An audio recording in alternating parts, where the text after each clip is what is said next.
এরপরে প্রশ্ন হলো আমাদের সন্তানের প্রতি পিতামাতার দায়িত্ব কর্তব্য কি? সন্তানের প্রতি পিতামাতার দায়িত্ব অনেক বেশি। আমাদের দেশে বাবা মায়ের প্রতি সন্তানের দায়িত্বের ওয়াজ করা হয়, কিন্তু সন্তানের প্রতি যে বাবা মারও দায়িত্ব আছে এই ওয়াজ সচরাচর করা হয়। অনেক বাপ মা আছে সন্তানের প্রতি অবহেলা করেন, কিয়ামতের ময়দানে ওই বাপ মারও বিচার হবে সন্তানের দায়িত্ব আদায় না করার কারণে। নবীজি বলেছেন, আল্লাহ কুল্লুকুম রাইন ওয়া কুল্লুকুম মাসউলুন আন রাইয়াতিহি, তোমরা প্রত্যেকে দায়িত্বশীল, প্রত্যেককেই যার যার দায়িত্ব সম্পর্কে জিজ্ঞাসা করা হবে।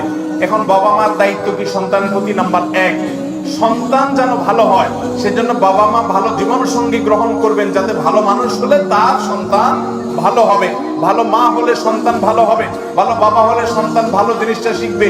এই জন্য ভালো জীবন সঙ্গী নির্বাচন করবেন সন্তানের দিকে তাকে, এটা সন্তানের অধিকার বলা যেতে পারে। দ্বিতীয়ত, সন্তান যেন ভালো হয় সেজন্য আল্লাহর কাছে দোয়া করবেন। আল্লাহর কাছে দোয়া করবেন সন্তান জন্মের পর, কানে আযান দিবেন, ডান কানে আযান বাম কানে ইকামত, যাতে ভালো হয়। সন্তানের জন্মের পরে 7ম দিনে আকিকা দিবেন, এটা তার অধিকার। সন্তানকে ইসলামী শিক্ষায় শিক্ষিত করবেন, আমল শিখাবেন, নামাজ শিখাবেন, আল্লাহর সাথে পরিচিত করবেন এবং দ্বীনি পরিবেশ তাকে দিবেন, খারাপ পরিবেশ থেকে বাঁচাবেন, এগুলো তার অধিকার।